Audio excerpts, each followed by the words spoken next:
We move on from that to item 8C on our agenda, which is a resolution to renew our expiring capital project levy authorization for technology and call for an election this fall on that.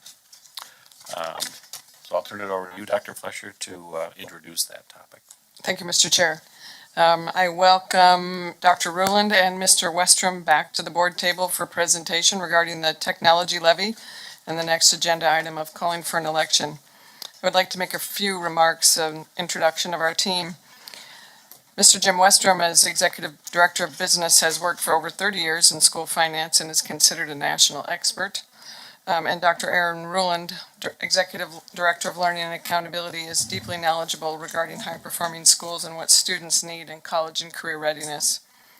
And from the crowd, if I may, I would like to introduce Mr. Sean Beaverson. Please wave, thank you.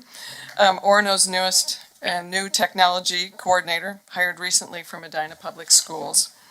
He has served as both a teacher and an administrator, and we're very fortunate in hiring Mr. Beaverson. He has a broad understanding of technology tools to support classroom learning. We're excited for him as he's been digging in the last few weeks.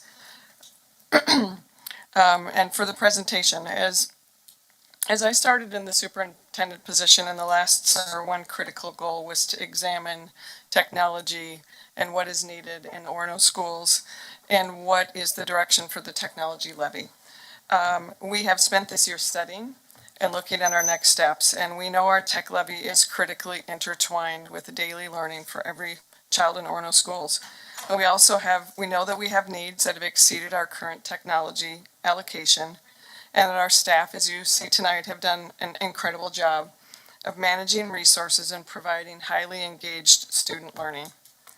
Tonight we're going to describe the result of our work this last year and discuss our community survey, our history of financial stewardship, and present our tech levy renewal recommendations and rationale. As we begin, I'd first like to begin with a thank you to our community for their support of our existing technology levies. 2 levies, 20 years, really important to this school district. Orono Schools is proud of the tremendous community support that we have worked hard to earn over the last 2 decades. And that support matters. It matters every day in the lives of our children and has made a difference in our capacity to create a nationally top-ranked school. As a reminder, this fall we worked with the Morris Leatherman Company to conduct a residential survey with both Orono parents and the greater community. And there was, again, continued tremendous community support for Orono schools. For example, 94% of our residents believe they receive a good value from the investment in Orono schools. In addition, 94% of our residents rate the quality of Orono schools as excellent or good. And 96% of our residents believes that Orono schools increases property values in the community. And that's one of the things I hear frequently about when parents come in, either seeking housing or that telling me that they have moved here for the schools. And in the last few weeks, as we talked about earlier, we are very proud that Orono Schools, the U.S. News and World Report 2020 Best High School ranks Orono High School number 4 in the state and number 1 in traditional high schools. That is incredibly important for our community, but it's also important for our students in terms of access to the world of work as well as college admissions. For not everybody may know that when a student applies to college, not only does their transcript go to the college, so does our Orono High School profile. And students' admissions to colleges are studied in context of their high school. So this matters that very strong schools prepare children for the future.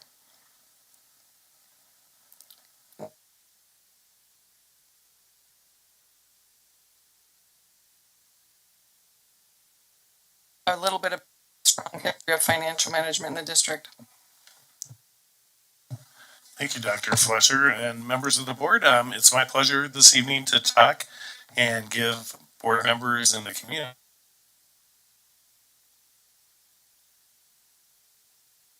is critical to the district's long-term funding plans. So once again, you probably are aware, it wouldn't be a surprise as a executive director of business services that I would be able to share some information on our strong financial management.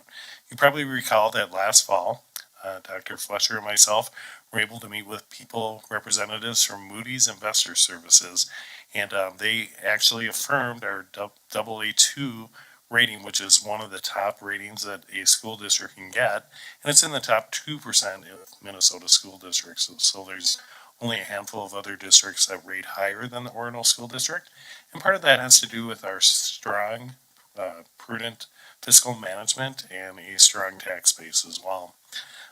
Another item that gives a high level of assurance to our community and to those who invest in the community is that we receive continually certificates of excellence in our financial reporting. Very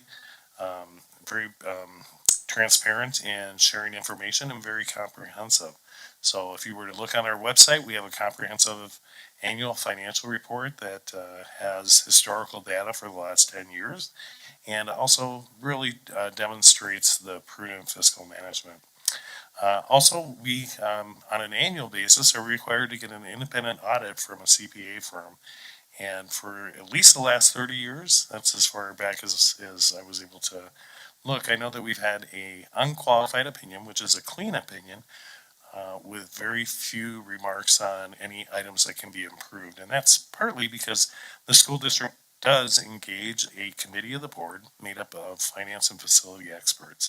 And that's the other thing I'd like to mention. Currently, the finance and facility committee of the board discussed the finances of the school district as well as the need for this technology or capital projects levy renewal. And the recommendation that we're about to make this evening has been vetted, and we have a high level of confidence that the board will be able to approve that with high level of confidence as well. I would like to go back, and this is a long-standing history that prior school boards and school board finance committees have been made up of MBAs, CPAs, and JDs, and including this one. So as we talked a little bit about the prudent fiscal management of the Orono School District, which is a tradition, it's probably important just to set a little bit of the context on how schools are funded. So schools are primarily funded by statutory formulas that the legislature sets in motion for school districts, and the primary sources of the revenue that come to us come on a per pupil basis according to the legislator's allocation to school districts. And so we receive a base allocation, we call it the general ed formula, and then we get some categorical revenues that will assist us with other items such as learning readiness or English language learners, etc. And we also have some special education reimbursements as well. The federal dollars that we receive are less than 2% of our district's budget, and those are basically reimbursements from the federal government. Perhaps you recall that the headlines have been showing a lot of money being directed to schools. Most of those dollars that have been directed to the schools have been in response to the pandemic, primarily to keep students in school to, on a short-term basis, attempt to deal with the learning loss that may have occurred by offering enhanced summer school programming and other temporary personal protection equipment, etc. So those dollars are not sustainable and really aren't being used by the school district to fund technology. The other item is a portion of our general fund revenue is generated by local property taxes. And you recall that I talked a little bit about formulas that the state legislature puts in place. And we just approved a LTFM, long-term facility maintenance budget for 287. So those are all formulas. Boards really don't have a lot of discretion with those areas, and they're set in law. And typically the board will be asked to approve that levy, and then that will fund a portion of the next year. However, there are 3 instances when a school board does have some additional discretion. However, it does require the school board to seek voter approval or ratification. So one of those is the operating levy, and we had an operating levy that funds classrooms and teachers and lowers class size. The last one was in 2017, and that was overwhelmingly approved.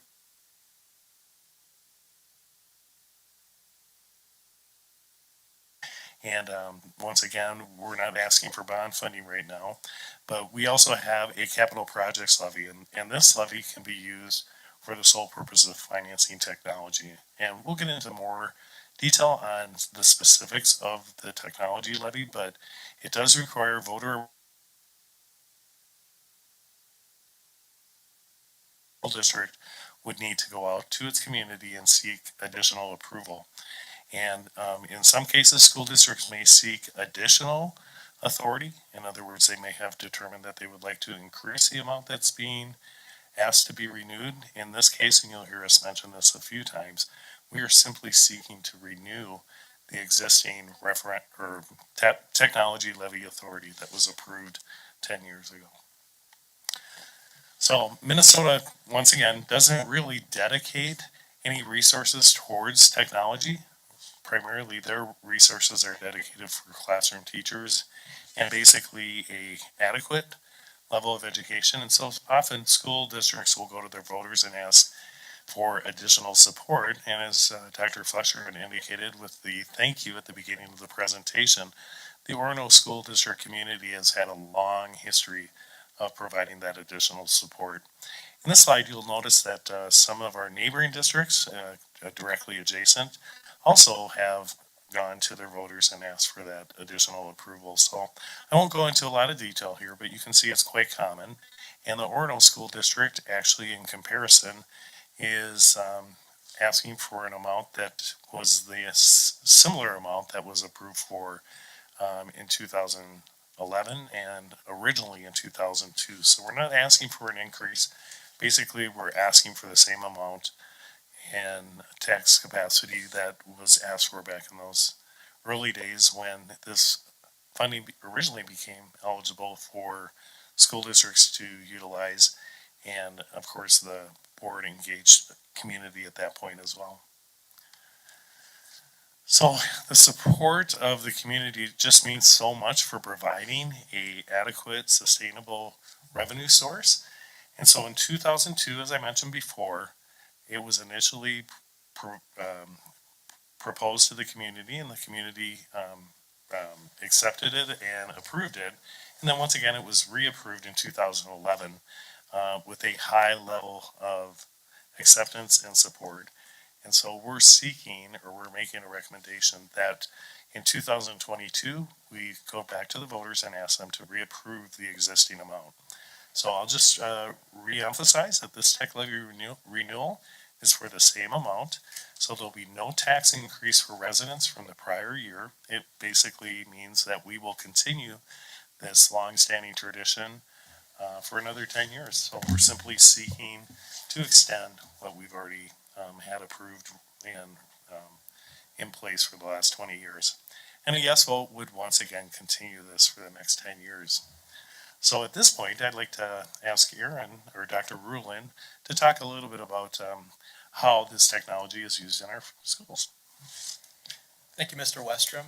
It's been my good fortune to be the teaching and learning director and to see the evolution of this over the past 16 years, going back 20. Really technology is integral to teaching and learning.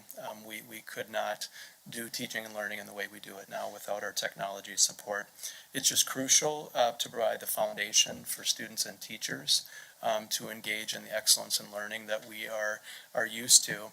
And it's not only what's happening in the classrooms, but it's preparing our kids to have the knowledge, skills, and dispositions to succeed in any post-secondary environment.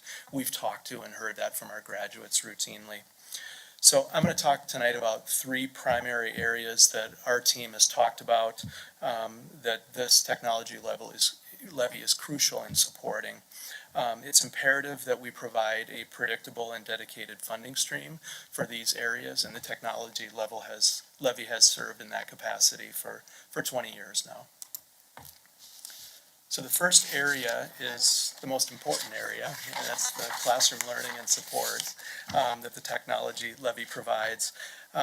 It's essential to supporting our classroom best practices. So it's not technology for technology's sake. I think you heard in the presentation earlier.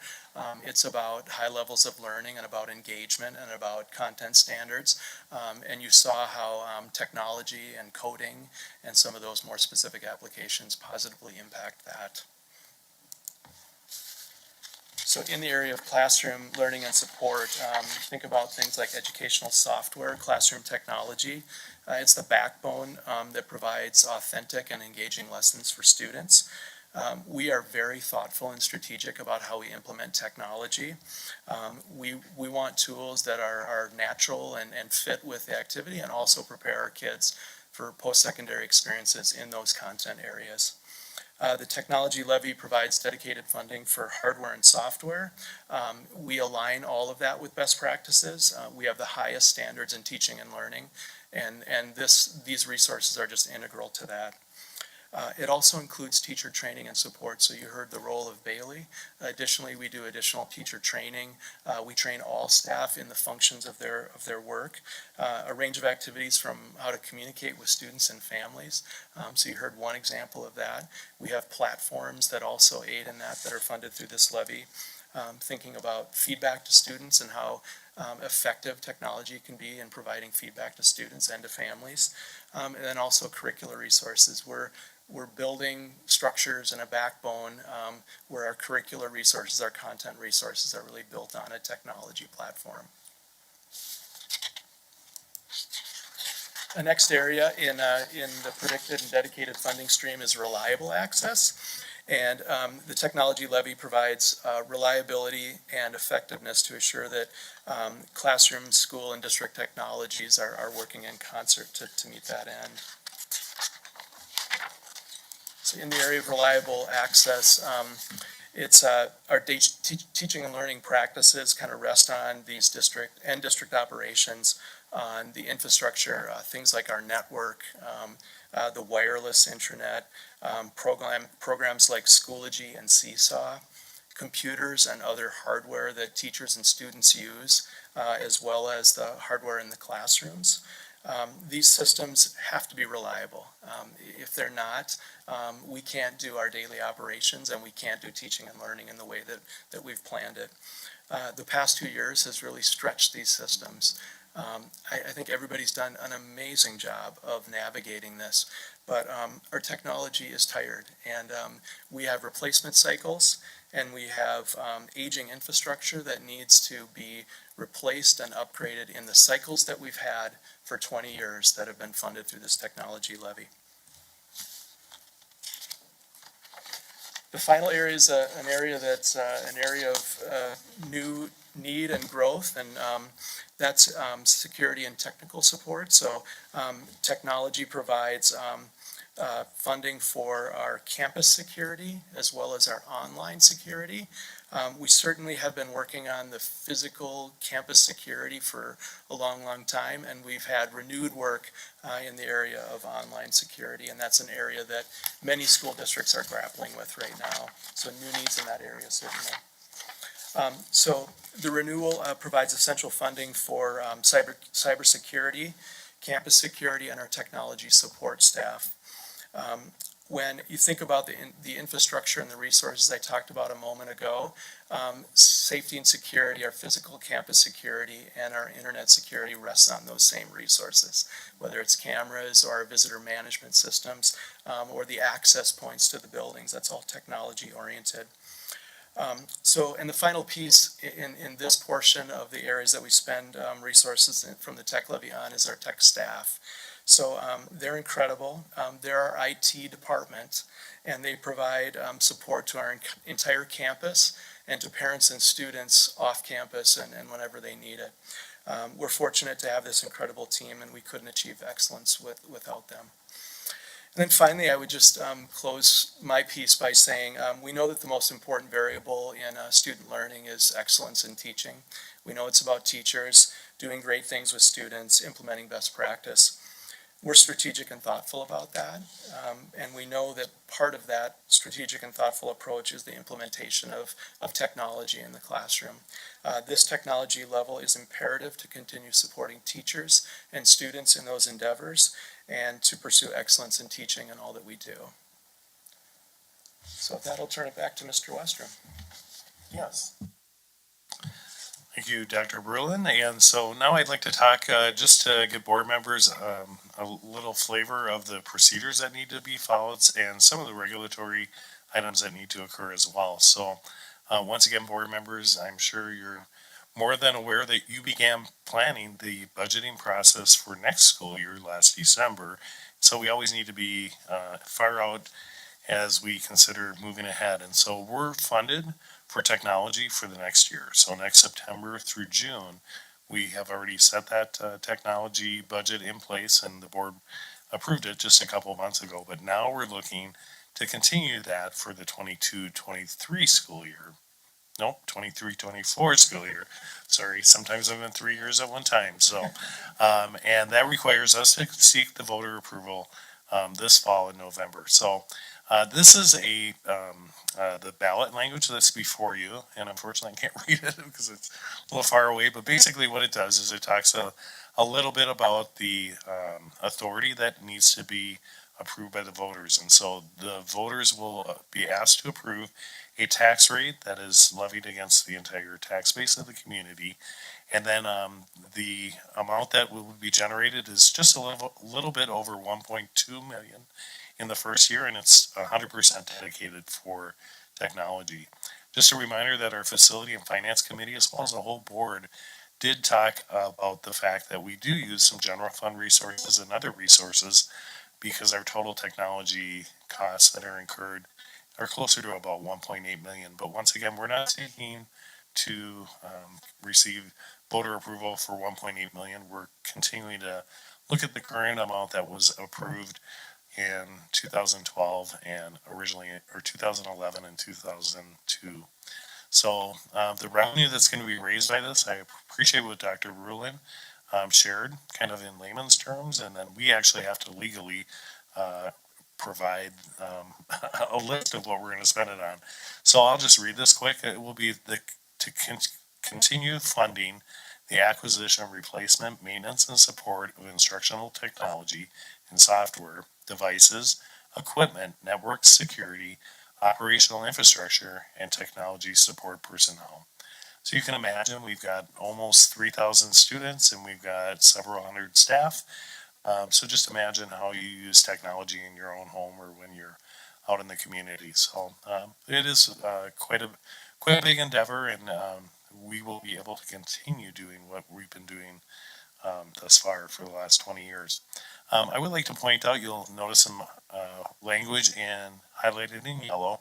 When voters are asked to cast their ballot and look at the ballot, they'll actually see this statement: by voting yes on this ballot question, you are voting to simply renew an existing capital projects referendum that is scheduled to expire. And so once again, we're not seeking to increase the amount of revenue that we're generating, or we're not seeking to ask voters to give consideration to increasing the amount of support that they give the school district. We're just asking them to support continuing the tradition that's been in place for 20 years. There are some consequences. As a finance director, I'm constantly projecting several years out into the future, and as you can imagine, at $1.2 million on our operating budget of about 30 million actually does work out to be a fairly large number. And many of the expenses that we incur in providing student with the access to technology and other tools is that we're going to continue to need to finance these. And so basically, as I mentioned before, the state provides a general adequate revenue source, but voters often are asked and often do approve enhancing that or providing additional resources specifically for the technology purpose. So the district would have to begin a process of budget cuts, and we would probably begin that process almost immediately in even in this fall, in anticipation that we may need to find another source if voters don't approve the current expiring referendum. And budget cuts typically in a school district, we really can't shut off the lights or stop heating our buildings or stop plowing our driveways. So basically, that means that we'll need to give careful consideration to all of our programs, all of the technology that's used in the district, as well as classroom needs. So it's important to know that there would be a natural consequence if we were unable to continue to use this technology levy.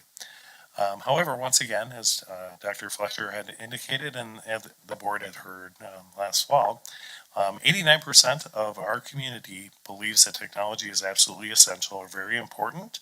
So once again, that's one of the reasons why we as an administration are recommending to Dr. Fletcher and to the board approval of this with a high level of confidence that the community is going to be very supportive of this endeavor.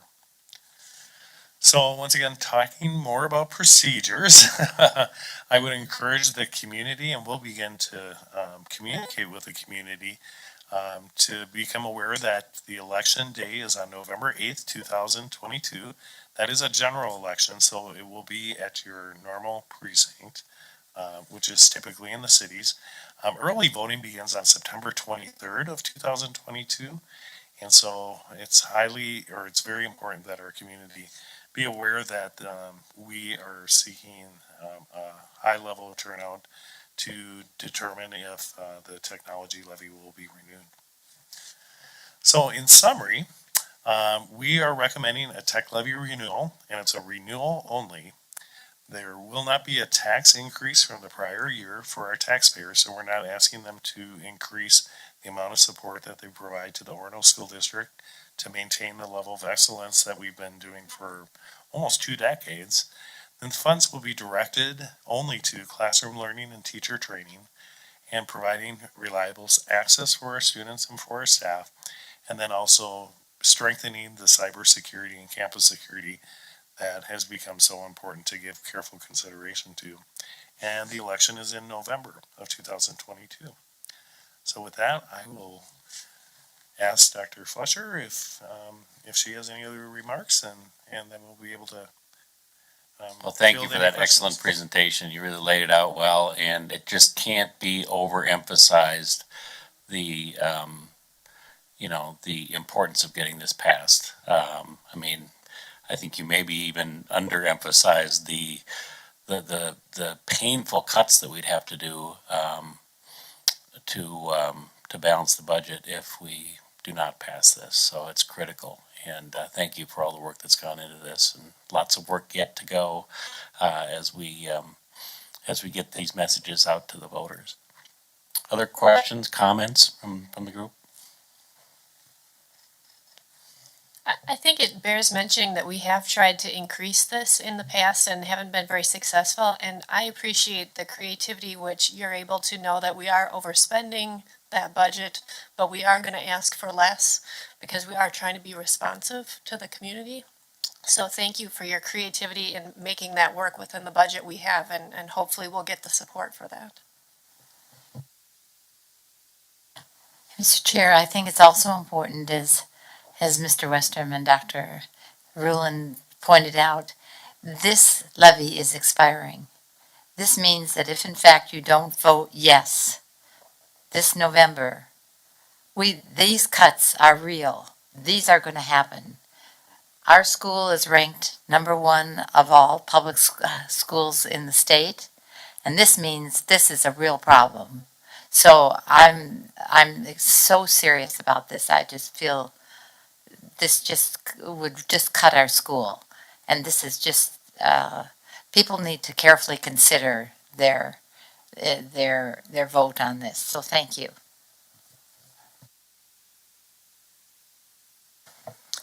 I would just say, oh, sorry, go ahead. Go ahead, Mike. Two things. I really would like to echo Laura's comment. I'm very grateful that we've listened to the community and we're responding in that way, but I think we also have to listen to our students and our teachers, and I have 2 students in this district, and I can tell you that they would tell you we need this. If you go into the community and talk to these teachers and these students, they will tell you we need this. And so I encourage our community to reach out and talk to families in the district and find out what their experiences are on a daily basis. Having reliable Wi-Fi is important to these students. If it goes out in the middle of a test or a standardized test, these are stressful events for our students, and we need to support them. I would just like to tag on that, because what I heard you say in your presentation reminded me of a couple things. Number one, how much our parents love to understand what's going on in the classroom. And one of the ways Orono District does such a great job of doing that is through technology. And so to lose that would be, that'd be a huge loss for our families to not know. And then the second thing is, the main takeaway that we had from the Student Senate, so that's in the high school, these high school students, the main takeaway, the biggest pain point was consistent Wi-Fi, consistent internet, because they're in the middle of a test.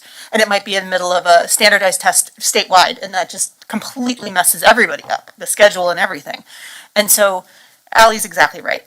If you have questions, talk to parents in the district, K through 12, and probably on either side of that too. Just, I think if you are living it, you see how embedded technology is in every single way your child is learning, in really fantastic ways that are preparing them for the future that will be embracing them when they leave the school.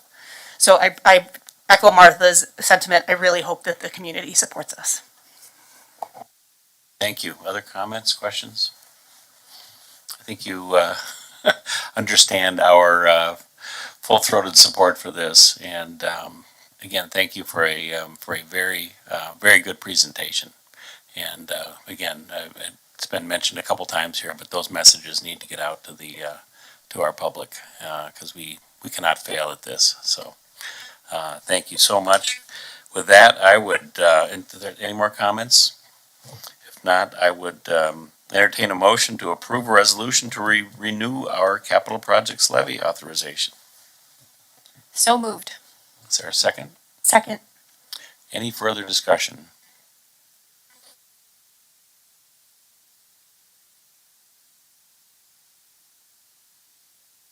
I'd say aye, but my technology is such that my microphone is now on. Aye!